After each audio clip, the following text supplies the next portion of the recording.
প্রাপ্য। তোর বাপ দাদার কবরে জায়গা মাপতাছস? এই সূর্যা! আব্বা চুপ! সূর্যার বস্তি মাপনের আগে নিজে কল যেটা ভাই পাহস নাই?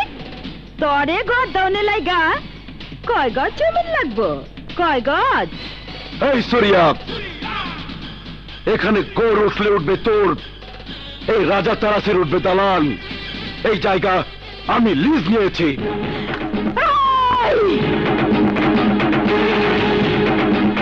তোমরা এই 14 বছর জামিন না দেশ। Oh!